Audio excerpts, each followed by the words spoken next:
Alright, welcome back to another mid-core duelist deck profile. It's really hot. It's really hot.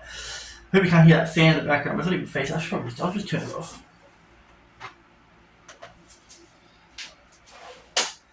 Alright, so I played Cyframes for the last few locals. I say few because we just had the YCS, so a bunch of people weren't there on the Friday, so I just didn't bother going. Because Tony, the guy that you've heard about a fair bit at this point, my Yu-Gi-Oh videos, he went to his first YCS up in Sydney and got 8th place out of about 900 people, which is pretty good. So that was nice. I didn't go, but I also just didn't go to Yu-Gi-Oh at all. So I had like a day with this on Wednesday, then another Wednesday and Friday. And once again, the third iteration was definitely the best. There are definitely some issues with it, but I don't know if it's issues in the sense of how the deck works, or if it's issues in the sense of what's happened to the deck, which are beyond my control. Which we'll talk about in a second, just because I think that if that there were to get changed, then the deck would kind of be able to do a little bit more, and it would kind of do what the deck wants to do. But it suffers under that whole ban list issue where other decks use the cards better, and so then that just means that the rest of the deck just kind of sucks because of it. This is the third iteration. I had the most fun with this build, and so yeah, so we'll go. So it's Cyframe. I don't know if you noticed. It's Cyframe. The thumbnail will say it. You saw the cards, but it's 3 alpha. 3 delta. So alpha is when they summon, you can summon, then add a Cyframe card from deck to hand. Delta is the spell negate. Gamma, which is at 1, that's the monster negate. And then the epsilon, which is only at 1 here and then 2 on the side, because it's a trap one. So it's like, yeah, having the option is nice, but also there's another card in here that works for this, which is fine. Because they're all tuners.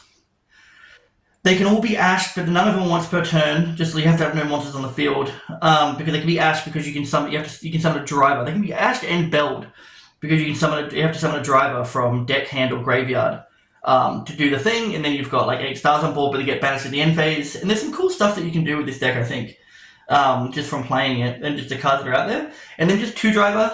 I was running. Where is he?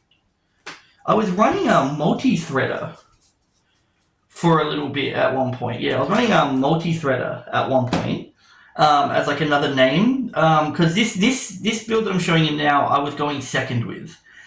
The whole point of the deck in the third iteration was to bring your opponent to like a grind game, to like more of a simplified game state, and then control with like Omega and Zeta and stuff like that, and that was kind of the idea of it on the third iteration. But in the first couple, trying to go first, this one here acts as a driver in hand and grave, but it's also like battle protection. And then if a Cyframe tuner is special into your field while this is in the graveyard, you special summon it, but then banish it later. Which is like, there's definitely applications for that, I think. It's just that I just don't think I was doing it right. But it is a way to kind of help your Lambda if you're worried about your Lambda. And then I played a Bestial package. I played a Bestial package in like all of them, so it's 3 Baldrake, 3 Duelist Worm, and a Magnamut. Because they're 6s and all the Cyframes are 2s except for Alpha and Beta. Beta's a 1 as well, but they're all tuners, they're all 1s. They're all 2s pretty much. And so you go into like a lot of 8s with these guys, which is really, really nice because you can do a lot of stuff going turn 0 with stuff like so play 3 Shining Dragon and 3 Hoppy. 3 Hoppy. So the way that it works is that Hoppy lets you quick sync on your opponent's turn by targeting a monster you control. So the lines would be like along the lines of if you could hand trap them. So I think the one issue with this deck was that you really had to like plan your hand traps properly. Like this build didn't play Imperm because I was going second, and that means Imperm always has to take priority over everything else. Because you have to go like Imperm. If you open Imperm, Bestial, and a Cyframe card, you have to go Imperm, Cyframe, Bestial to utilize all 3 hand traps before you get locked out of any of the others. So Imperm is in this build because of that. But yeah, so the combo for going second would be along the lines of like so one of these 2 in any of these ones except for Alpha. And of course, Driver doesn't do anything. Because it's have a 6 on board. Have a 6 on board. Hoppy target your 6. Go into Excel. Excel summon back the Hoppy and the Stardust Dragon.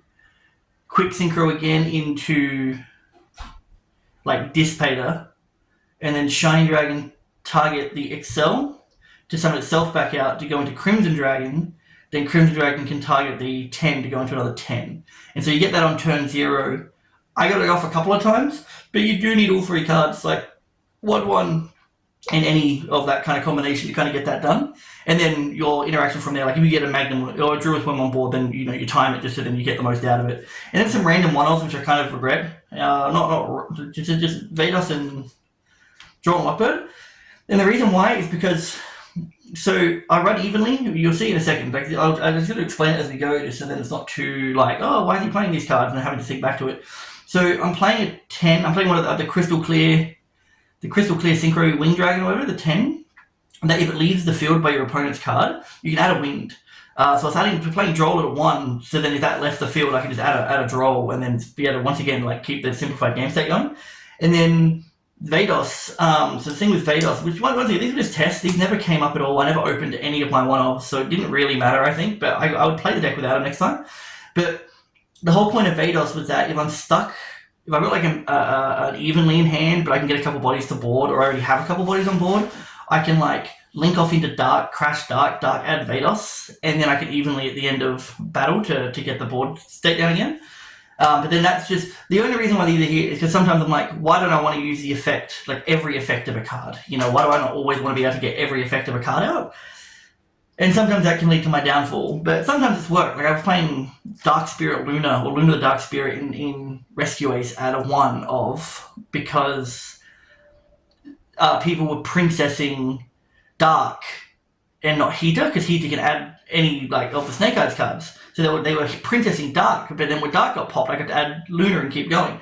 And then, once again, because you're going second, 3 4-loss, 3 Perulia. Oh, 2 Perulia, sorry. Just for draw cards, I think I dropped 1 once and it got Ash straight away.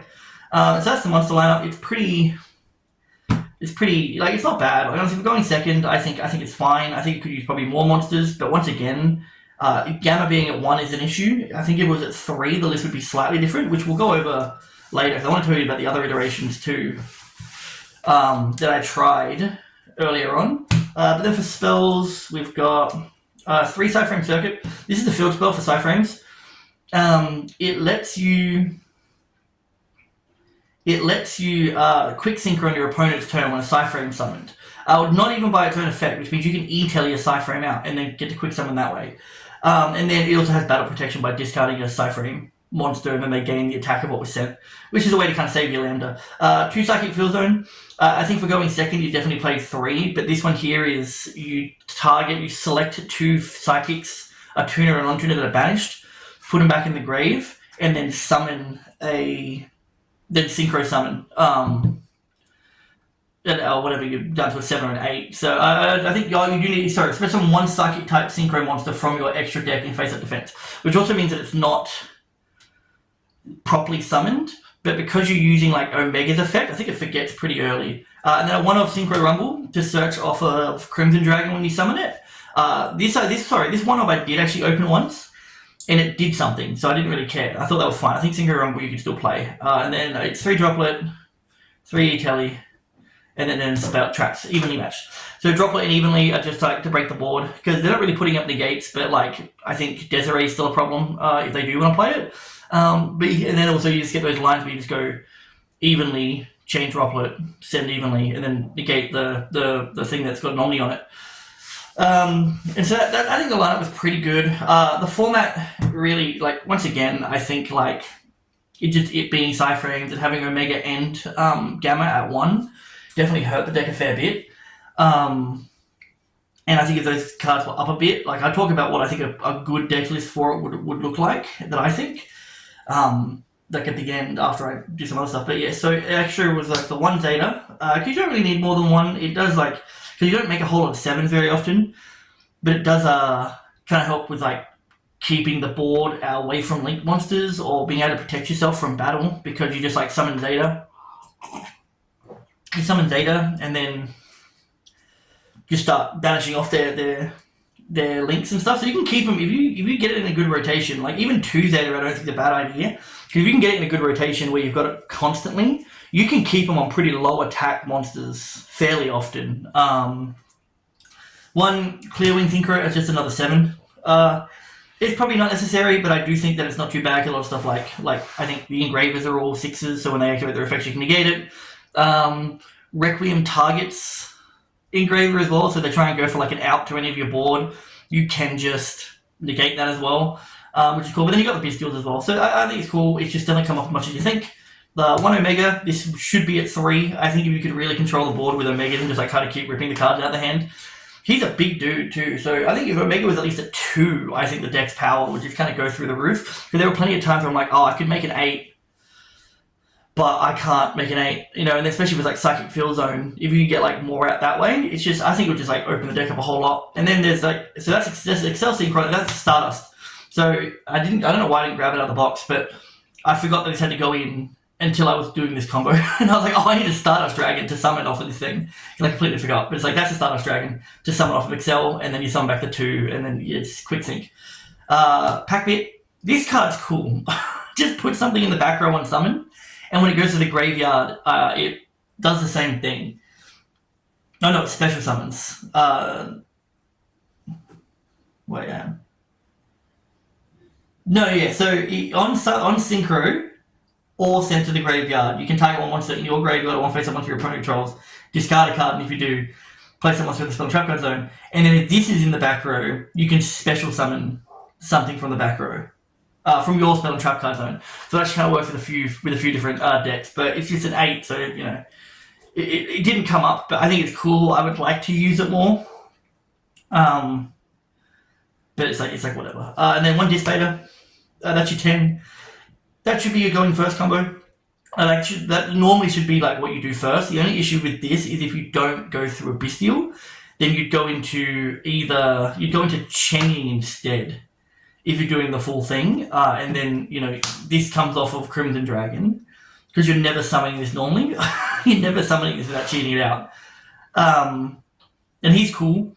But I think, yeah, so if you get a Bestial, Dispater is the way to go. If you don't get a Bestial, then this is the way to go.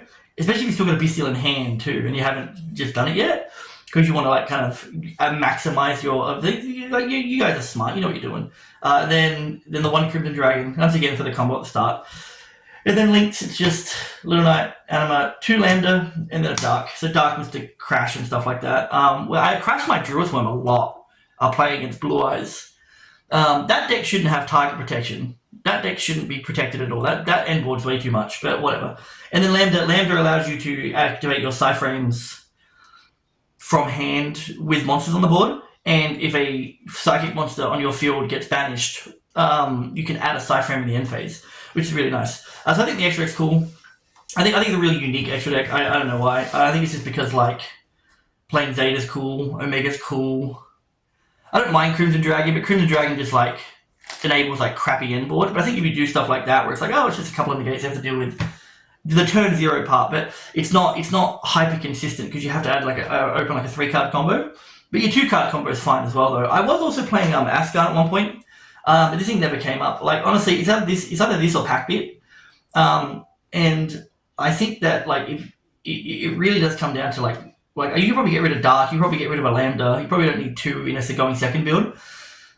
But arguably sometimes like maybe it's right to banish something over just like going into a 10, right? Because that might stop the turn entirely, and they might have no way of getting it back, which certain decks just bring stuff back like it's nothing. But then you could just like go back and forth between either it's Asgard or Packbit, realistically. And then side deck, pretty standard. I will say though, so with the econs, I would say that if you're playing any card that takes, play Zeus. I kind of got burned on this on the Friday where I enemy controlled and they let me take their Detonator. And I was like, I actually have nowhere to go with Detonator because I wasn't playing Typhon, and he didn't summon twice from the extra deck anyway. And now this Detonator's just sitting there. I had nowhere to get to another body to link off. So, play Zeus if you can. If you've got the room for it, just play one Zeus if you're playing take cards. 3 Lava Golem because there's really no normal summon. It's Hoppy and Shining Star Dragon can be normal summon, but it doesn't happen very often. 3 Solemn Judgment. 1, because you're going to the grind game. And 2, you can put it in preemptively thinking that they're going to make you go first. This is where stuff like Econ comes in good though. But a simplified game state Judgment can be like game winning. 3 Lancia for the Malice that I never played against. 1 Beta for in case I went first or I any more 1s, but it never really came up. I probably never play it again. And then the other 2 Epsilons, in case you play against like Labyrinth, or it's good against like if you get Lambda in a rotation, it's good against like Blue Eyes' back row and stuff. Yeah, so there's some cool stuff with Epsilon as well, but arguably probably not really needed at 3 in any capacity of the deck, because unless you're playing against like trap heavy deck or something like that, which there just aren't enough. So that's the deck that I played. That was the 3rd iteration of it. I think that was the best one. Yes, it can be reviewed. We'll talk about that in a sec. But I do want to go over a couple of things. I played going first originally because I was thinking, all right, set up field spell, set up Lambda, Psyframe in hand. You should be pretty good to control from there. And so one thing that I was doing in the first build, I was playing 2 guides and a Sangan, and I was also playing like a bigger bestial package where I was like, I could search it so I could just kind of keep going, then brand regain because stuff gets banished, but that's like whatever. But this year, it was so it was normal Tour Guide, summon Sangan, link 2 into Lambda, and then Sangan can search any of the Psyframe cards. So you'd start with Lambda, but then this didn't get you to the field spell.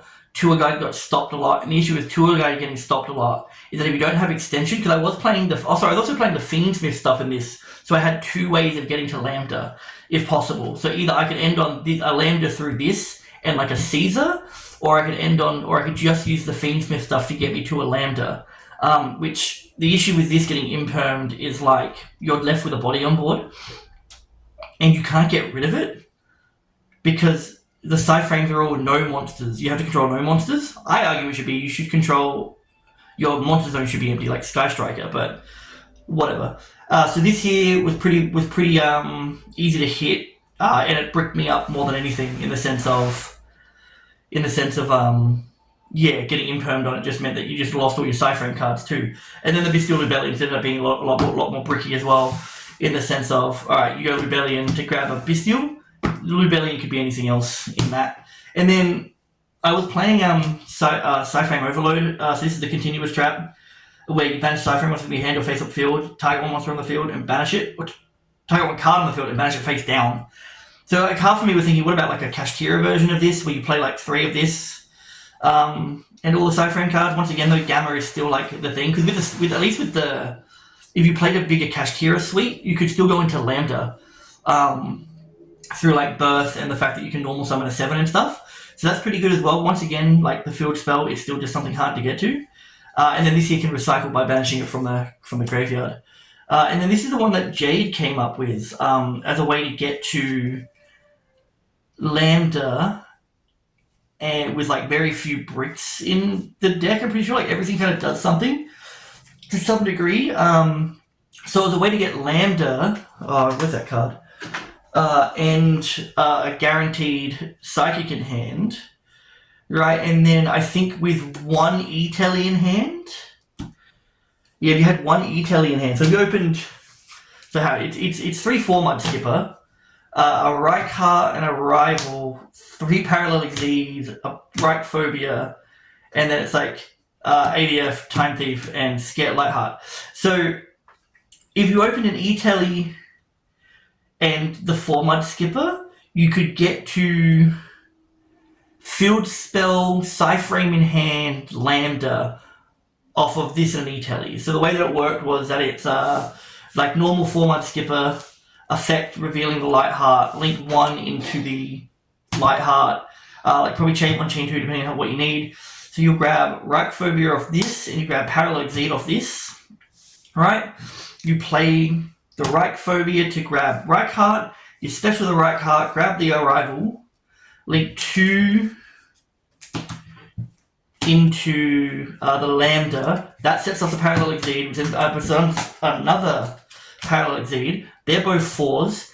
You overlay that into Time Thief Redoer. You detach and banish the Time Thief Redoer. This activates that Scythe Framing card because this is a psychic leaving the field. And then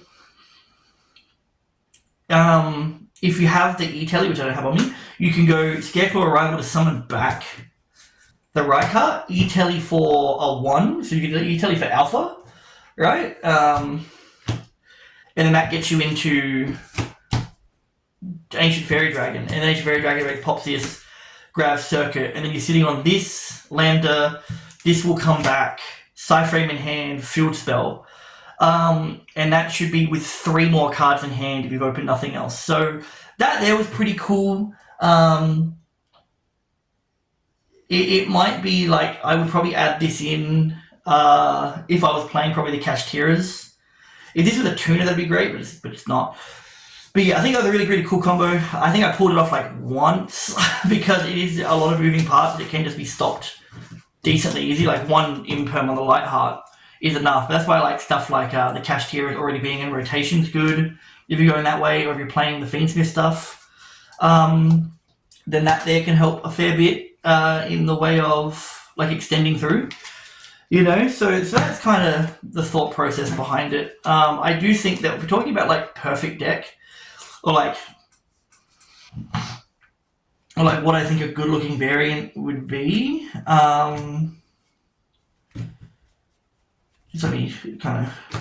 I think like there's a bunch of stuff in here, but I think it's just mandatory. Like I don't think you wouldn't play the Bestial package ever.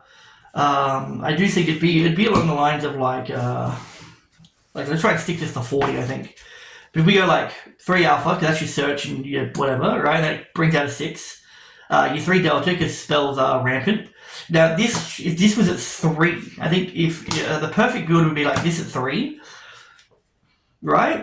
Because then that's 3, and then you play your 2, or you play the 1 Epsilon, which probably can actually go. I don't think the Epsilon's like necessary half the time.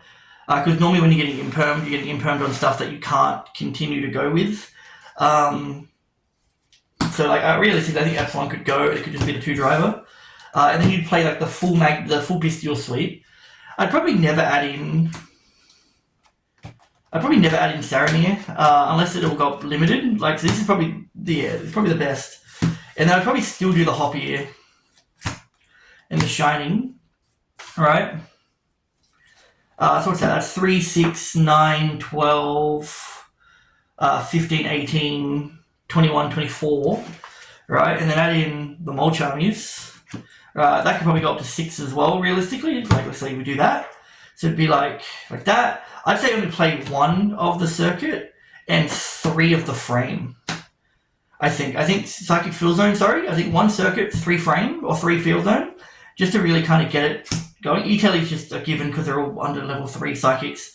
I still think the Synchro Run was fine. I think something along this line is probably really good. 3, 6, 9, 12, 15, 18, 21, 24...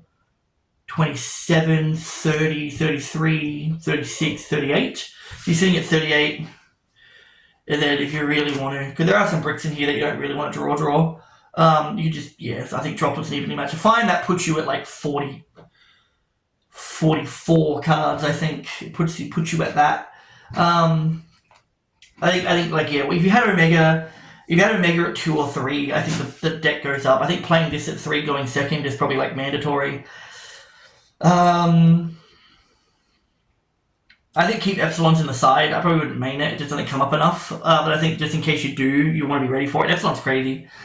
And then all the Mulch Army cards just kind of keep drawing into stuff. And then because if you could get any of this into any of these things, you should be winning turn 0 realistically. And I'd only play 1 Circuit simply because you can search it later on with Alpha. Like if you're like, okay, I've got the board state down, I have everything that I need.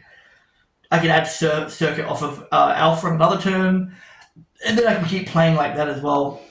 That's not a bad way to play either, I think. But I think with Omega and Gamma being at 1, that's really where the deck kind of has its downfall. Like, it's a bit slow, but I think with the power cards that we have, it shouldn't be too bad. Like I said, if you're going to play Take Card, play Zeus in any build, just because You might get a free detonator out of it, and then just get a free like format Zeus or whatever if they let you keep it. And then for the extra, I think realistically, you can probably play one Lambda. You probably don't even need Dark. I think Anima and SP are pretty much needed. Pack Bit, I think like Pack Bit is kind of up in the air. I think those two are necessary. This here should be at like 3. Zeta could definitely be at 2, and you probably don't need that. So realistically, it'd probably be like these. Piss this off. Zeta at 2. Lambda at 1, because I think like once you get it into rotation, it's like you should be okay to kind of keep it there. And if they do get rid of it, you're probably already winning anyway. Like if they're going to battle to attack over a Lambda, you're probably fine. Then there's the Pack Bit, which is circumstantial. Really good against Pendulum decks. Just don't put a Pendulum monster in their Pendulum zone unless the levels are the same. But no Dark, and then then you run all your 10s, just so you've got options of either it's Dissipator off of Abyssial, this off of a Cyframe Driver, Crimson Dragon if you've got the Shining Star, and then your 2-link 1. So this here is a 1 because you've got Alpha. That can go to Anima, then you go to SP, standard. And also, it can remove itself from the board. That's why this is so good, because it can remove itself from the board so you can go back to using your Cypher cards. So I'm starting to split my ass off. I think that's the deck list. I think it's pretty good. I did thoroughly enjoy it. I did have a good time with it, especially on the going second build. I think for going first, I would argue that if you're going to go first, try like a Kashtira, potentially Fiend Smithy board, but I think just like a pure Cash Cyframe, like Psychic deck is pretty good, because then you can bring back your face-up,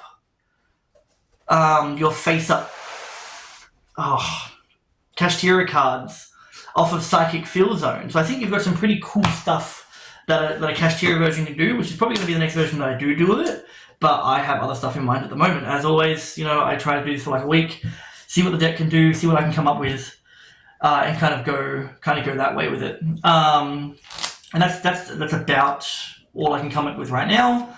And I think what's kind of good with not trying to do every variant at once is, one, it keeps these videos down a bit. I know this is probably still like 30 minutes long, regardless of how fast I talk.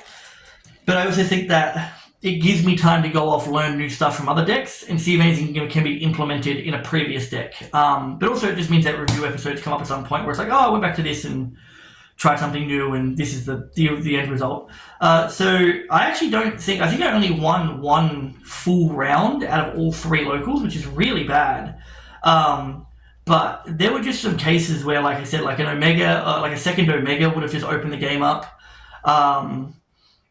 Or they had the out for my 1 Cyframe card where they'd ash it, and it's like, oh cool, you already ashed, but now you've built full board. That kind of sucks. There was a really, really terrible, like this format's just not good for it because Blue Eyes. Blue Eyes Spirit Dragon, I think it is. You can't summon 2 or more monsters at the same time, which means all my Cyframes get turned off. So I had a Blue Eyes player just sit on that, and I had to keep trying to crash a Druid Worm into it. And that wasn't cool. That was a bit of a pain in the ass, kind of metagaming me on that one. So that just wasn't good. And then I won games. I just didn't win full rounds. Just because, like, I think I had one where my Molcharmies just drew me into nothing but one-offs. Or like drivers and other Molcharmies. It's like, cool, I just didn't get anything from it. And so I think this is where like maybe the Kashtira stuff's slightly better because you're a bit more aggressive with it. And you can go first with it. I think if you're going to go first with it, you play like Kashtiras. Play the full Cyframe suite, play the full Kashtira suite, play some pretty, hefty non-engine, like Econ and stuff like that, Droplet. But play 3 of that Cyframe Overload, this one. Just so you can keep banishing stuff face down, which I actually think is funny. But yeah, so we're going to stop there. I think that's the thing. Comment down below if you've got any ideas for anything along those lines. And I'll see you next time. Take it easy.